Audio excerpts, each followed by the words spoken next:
I'm trying to master the art of allowing. Begin by asking yourself, what is it that you are allowing? There's just a few aspects. I'm really good in some aspects. But wait, it's confused. A lot of people are confused about this. What you're allowing is your alignment, period. That's all. Allowing isn't tolerating. Allowing isn't putting up with something. Allowing is, I'm allowing my connection even though you're having a fit.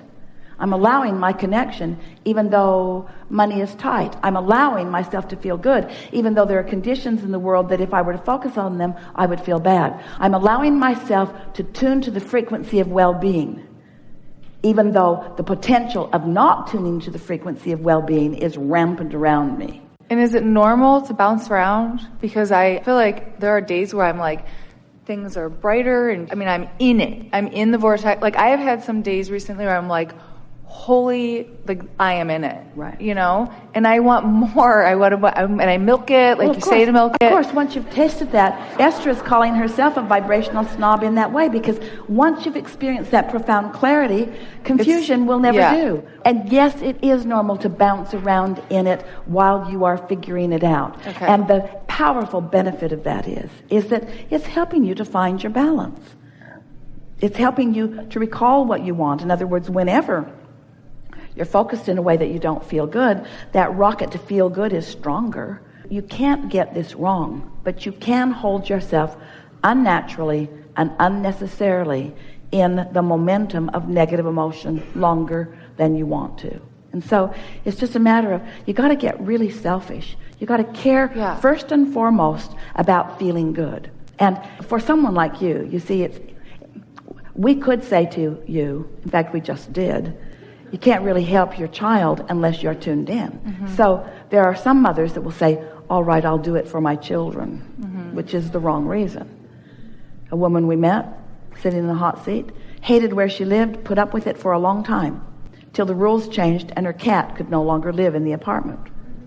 So she was sneaking it around, taking it out at night. It became very burdensome to try to hide this cat from the apartment manager.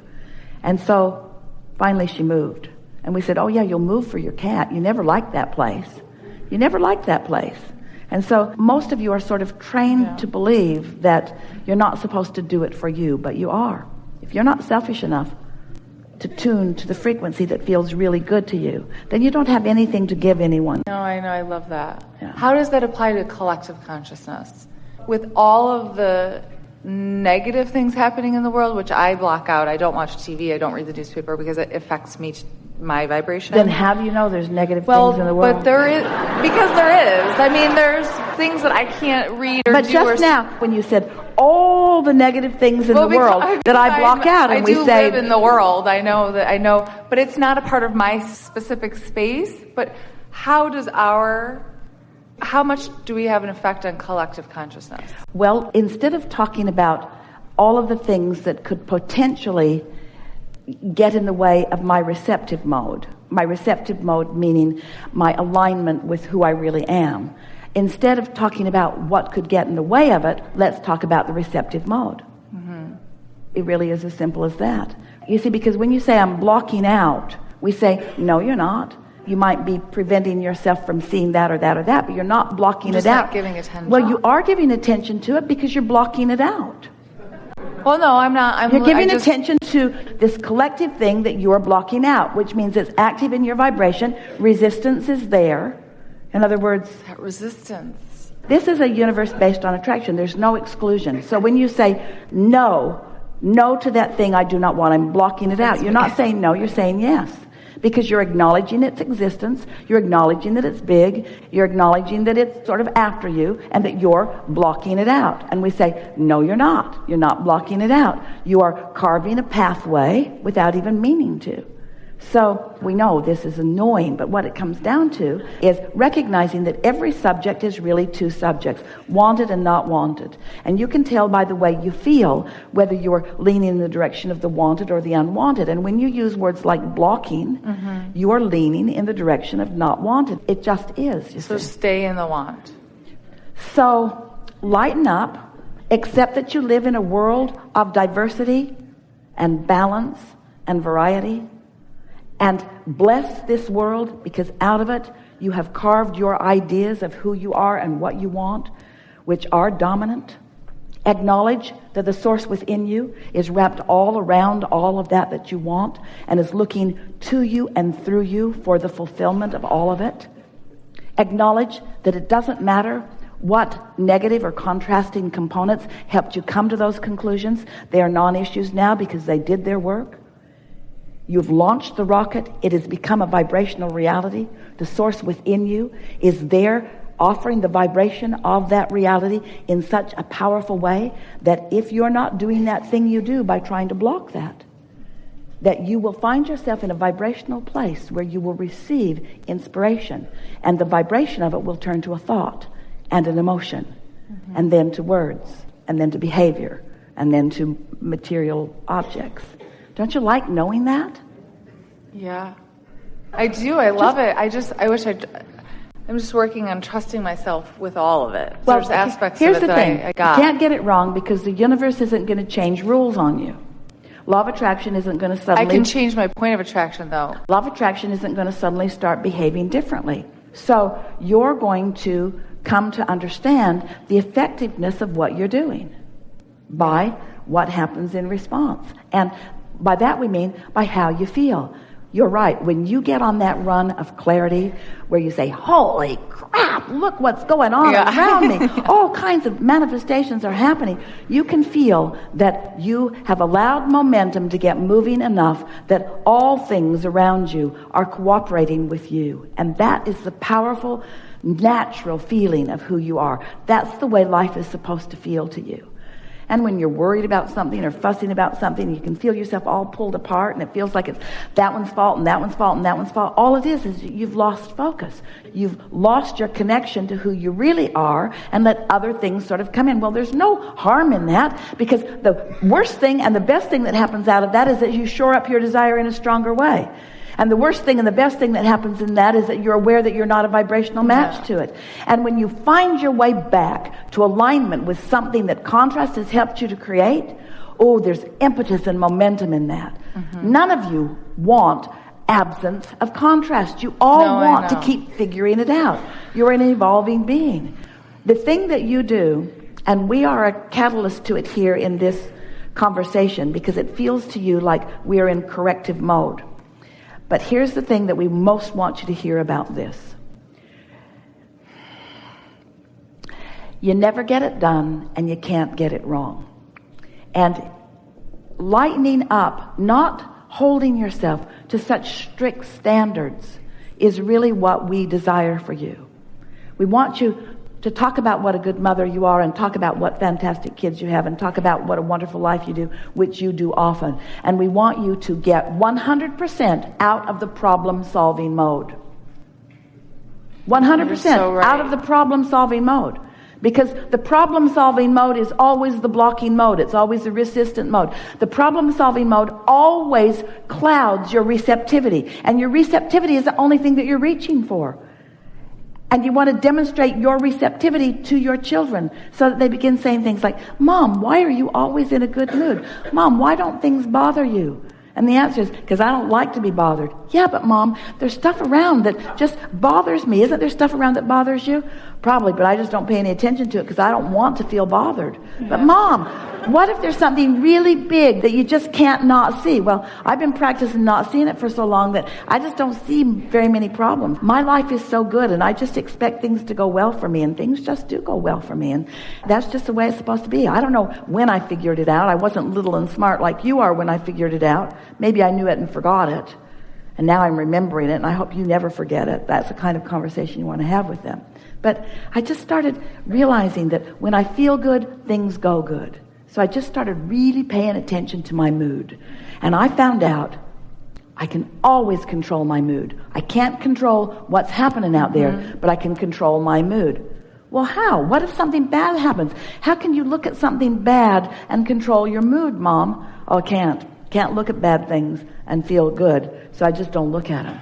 But Mom, what if they're right in your face? Well, they used to be in my face more, but the more I don't look at them, the less they come around.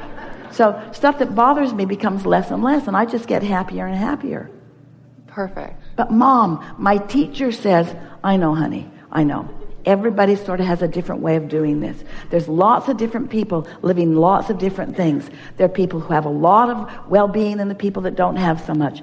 I know that your teacher is really, really, really well-meaning. She wants so much. She wants so much for you to feel good. But that's really your job. You have to find a way to feel good. We all have to stop jumping through hoops for each other. Okay, Mom. Okay, you're asking for it. I'm going to test you a little bit to see how happy you can really be. And find out how much condition there is. Don't you just love that? Don't you just love the idea of standing stable regardless of what's going on? You see, I love the idea. here's the thing. But how are you going to turn that vibration to a thought and that thought into a manifestation? How are you going to keep that momentum going?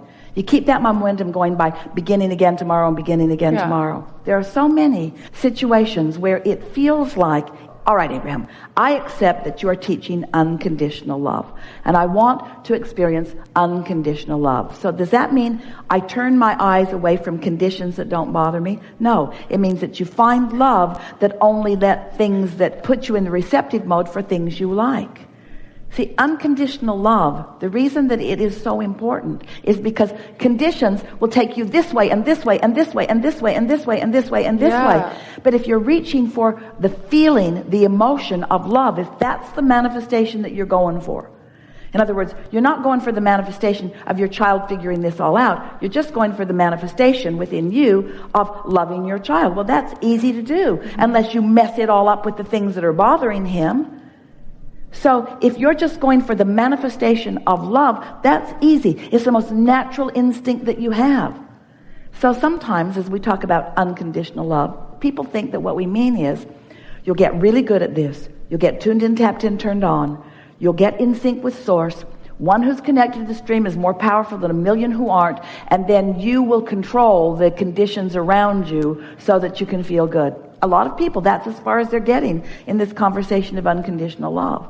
Where what we mean by unconditional love is, I want so much to be in concert with the source within me, that I am in this experience, and this one, and this one, and this one. I'm feeling for alignment. I'm feeling for alignment. I'm feeling for it and finding it. I'm feeling for it and finding it. I'm feeling for it and finding it. I'm feeling for it and finding it. So now I'm in the receptive mode. And in the receptive mode, I only have access to the conditions that match the receptive mode. I'm not controlling the conditions so that I can find more good ones. I'm tuning to the conditions. But I'm not doing it for the conditions. I'm doing it for the alignment. Can you feel the difference? Sort of? Yeah, I think so. Esther said, she sat out. We keep telling this story because it's the best one we have so far. Maybe you'll give us a new one. She's sitting out by her pool, enjoying the beauty of it in so many ways. She feels intoxicated with the beauty of this moment. The trees, the pool, the statue, the moment in time. It was indescribably delicious. And then she had a thought. That pool is a condition, and that tree is a condition, and that red bird is a condition, and that statue is a condition, and this weather is a condition. Abraham, I'm not so sure that I'm not having a conditional moment of ecstasy. And we said, Esther, think about it. You were in that mood and then inspired to go out. You were in that mood. And in that receptive mode, you saw all of this differently than you've ever seen it before. Another way of hearing this, someone said, Abraham, how does one get rid of doubt? And we said, that's a good before it starts, which is totally annoying. But what we mean by that is get up and tune yourself to alignment, which isn't doubt. And then hold yourself in the frequency of what feels good, and doubt will never come.